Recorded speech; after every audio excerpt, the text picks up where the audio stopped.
pericardial cavity, and inside that pericardial cavity we have a serous fluid. Okay, we have a serous fluid, and that serous fluid is known as pericardial fluid. All right, that is known as pericardial fluid, and this fluid is it helps us to not to have friction while the heart moves in that area. Okay, when heart is movable, because heart is doing contraction and relaxation, contraction and relaxation. During that time, there will be continuous movement is there, so that during that time these two layers are having that pericardial fluid, and that is helping to have a smooth movement of the heart inside the pericardial cavity or pericardial sac. All right. So we can see here these layers. See, this heart is how it is being inside this pericardium. The outermost layer is the fibrous pericardium here. Then comes the parietal. You see, parietal and visceral pericardium. Inside that is we have a pericardial fluid, isn't it? So this is here, and this is the diagrammatic sketch of the heart.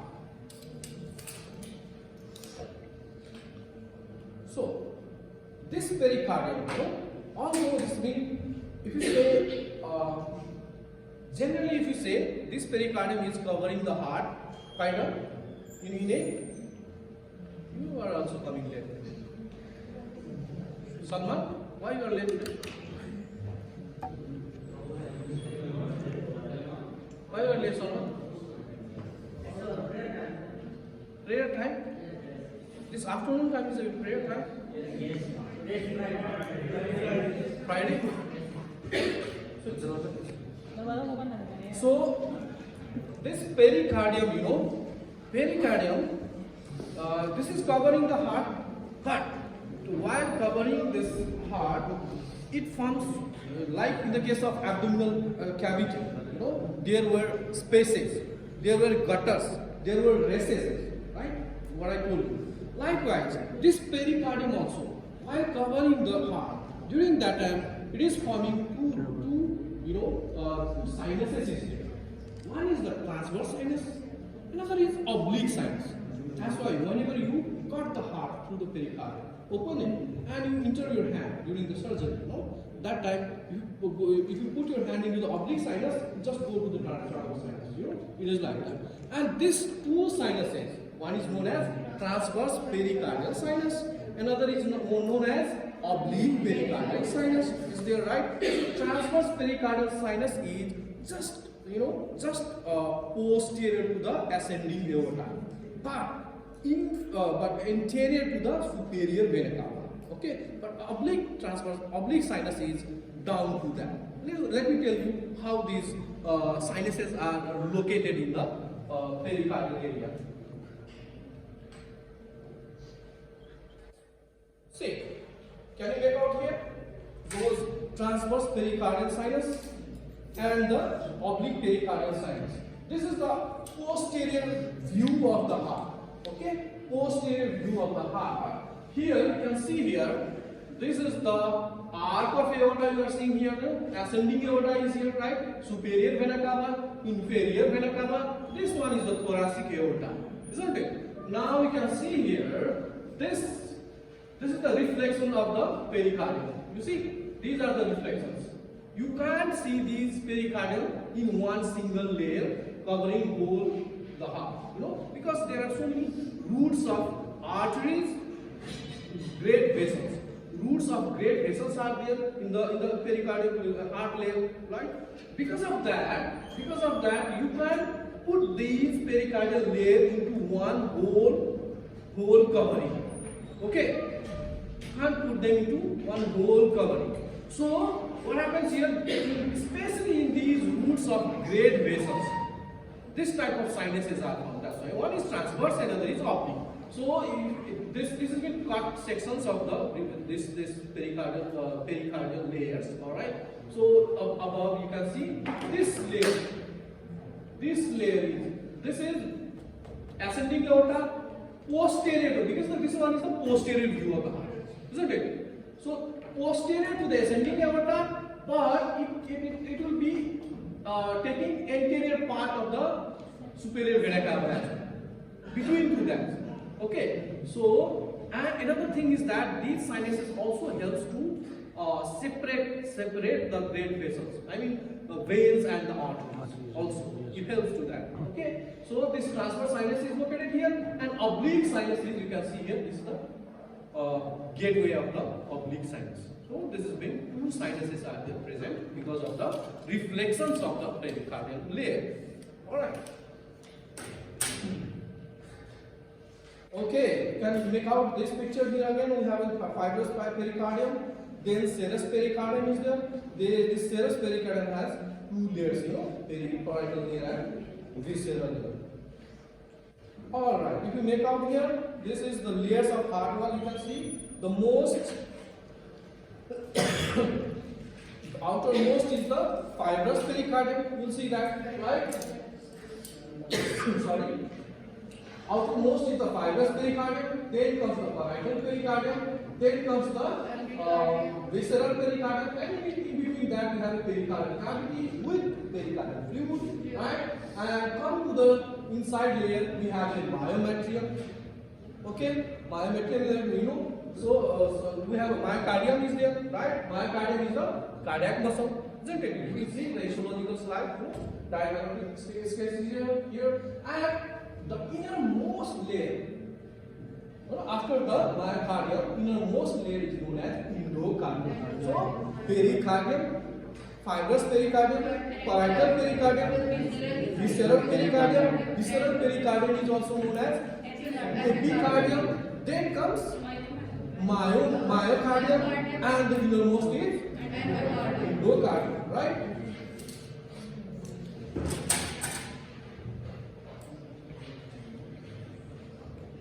Now, if you see the shape of heart, what should be the shape of heart? You know that it's a fist, just like a fist, right? It's just like a fist, isn't it? And if you see that, then it will have a pyramid shape. This fist is like a pyramid, having the base superiorly. It will have a base and apex. Okay, base and apex, and the base is at the superior end of the heart location. Alright, and apex is at the inferior end. It is going downward laterally towards the left side. If I tell you, more true words, it is going downward laterally. Okay, downward laterally, and then after that it has what it has. Downward laterally it goes. Okay, so that is the apex. And if you see the base of heart, it is somewhat like a quadrilateral shape at its location. Quadrilateral shape, and then after that you see it will be at the opposite two bodies of vertebra. Which one? T5 to T8. While we are the sitting position or sleeping position, it will be between T5 to T8. Okay, but when you are standing during that time, it goes with the downward side, T6 to T9 it goes. It is just opposite to that level. Alright, base of the heart I am talking about. Alright, doctors?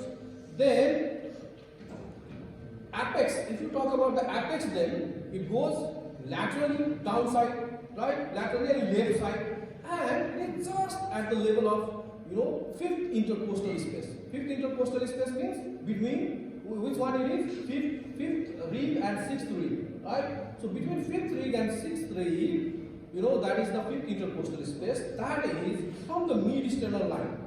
From the mid-sternal line, just 8 to 9 centimeter left side. So at that level, our apex of the heart will be. That is the proper location of the apex of the heart. Base is at the level of T5 to T9. Okay, T5 to T8. And then the standing position is T6 to T9. And apex goes from 8 to 9 centimeter from the left side from the mid-sternal line. Okay, accordingly, when in the physiology, during that time, when you are hearing the heart sound, first heart sound, second heart sound, you can make out depending on these areas. So in the apex, what you see, especially for the first have some of those mitral valve sound. For that purpose, you go to that area. Isn't it? Okay. Now, if you see the base of the heart, then base of the heart, what does it contain? Because it has the inside story of the heart, right? So that base of the heart, what are the contents of the base of the heart? You need to know that also, right? So let us see here in the base of the heart we have left atrium. It forms the left atrium. Small portion of the right atrium is also there because right atrium is just going downside. Although if you put the heart properly into straight position, it will be right atrium and left atrium. But it is not exactly in that position, right? It is just tilting towards the left side, going downside. So right atrium is not up above. It's not the superior in the superior position. It goes downward towards the right side, in the right border of the heart. Okay, that's why left atrium is the superior in the superior position. That means it becomes the base of the heart. So only this small portion of the right heart will be the base of the heart. Okay, so base of the heart contains left atrium, a portion of the right atrium. Okay, then you will see those roots of the veins, roots of the vessels as well. Okay. Now let us see what are the surfaces of the heart. Because heart is not a angular structure; it's a pyramidal structure, right? So it will have a surfaces, isn't it? You will have surfaces, and how many surfaces we have? It has anterior surface.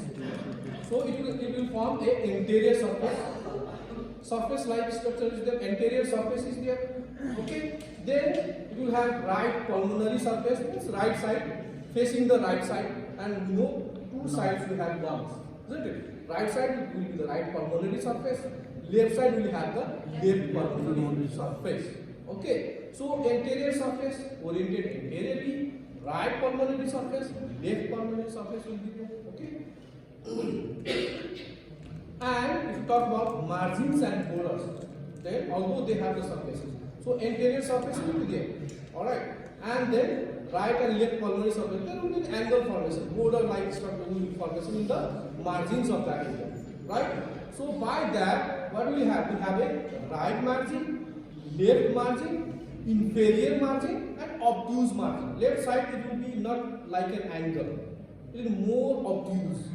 Okay, more obtuse. That's why there will be obtuse margin also. Let's see in the picture. I'll show you how they look like. So let us see here. In this diagram, you can see. Let me tell you here. Please follow the cursor here.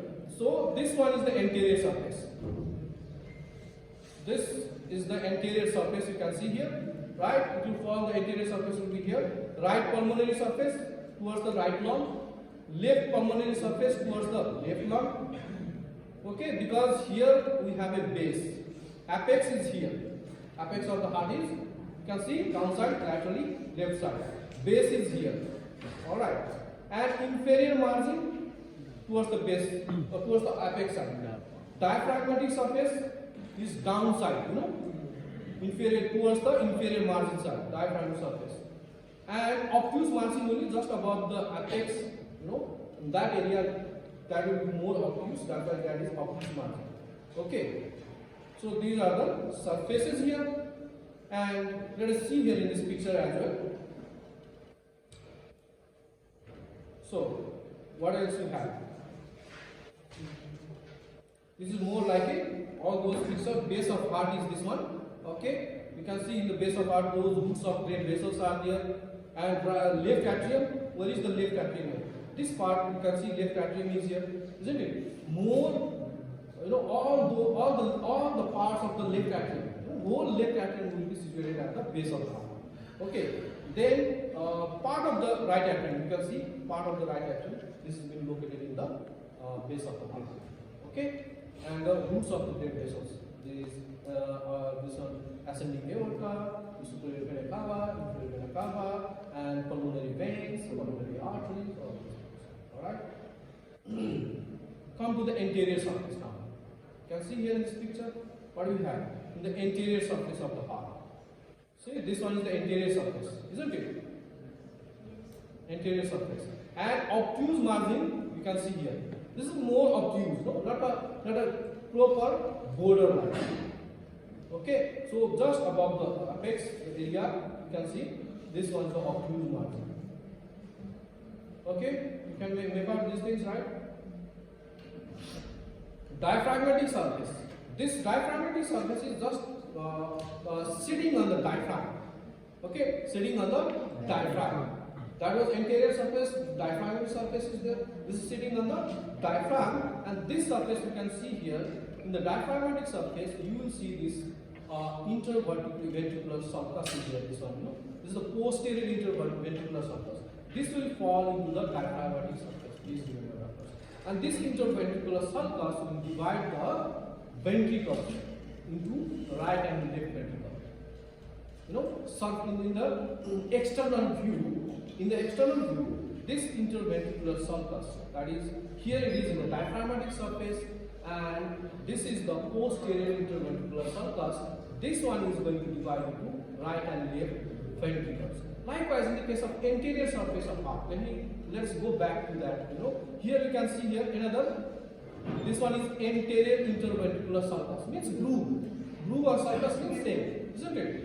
So anterior interventricular sulcus is dividing this one ventricles. Okay, ventricles anteriorly in the anterior surface into two, right and left. So we have two interventricular sulcus or groove.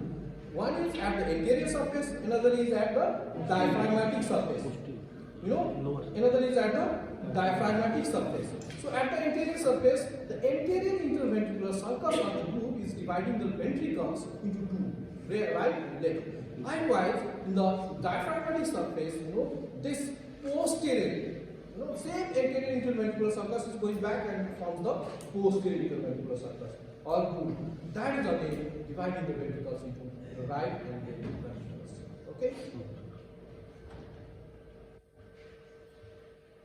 Now, you will see the chest X-ray, and you have to identify where is the heart. The chest X-ray as well. This is one of the chest X-ray in a posterior anterior view. Okay, posterior anterior view. That means PA view. Usually you send the chest X-ray as a PA view. That means posterior anterior view. You are not doing the AP view. Anterior posterior. You don't do the X-ray, chest X-ray from the anterior to the posterior. Okay, you do posterior to anterior. You put the patient posteriorly, like this, right? In the chest X-ray film area. That means that is the posterior anterior view. Okay, so by that you will find this type of picture, and here this one is the lateral view. Okay, this one is lateral view, and in this PA view you can see here how you can make out the heart. Heart is in the mediastinum. You can see here this one is because of posteriorly you have a vertebral column, so that reflection also comes. That bony reflection also comes. Alright. So from here, this is the heart boundary. Heart boundary. Here, this one you can see the arc of aorta. Okay, pulmonary trunk. This type of knuckle is here. When you see the chest X-ray, that time you find this. And then hopefully from today onward you can make out these shape of the heart and the parts of the heart in the chest X-ray. Okay, so right in the left side you can see here this type of little bit elevation is there, that is the part of arc of aorta. Okay, and again there will be a little bit more, that is for pulmonary trunk. In some cases this shadow will be increased. Okay, in some abnormality these shadows will be increased. Okay, so you have to see that sometimes it becomes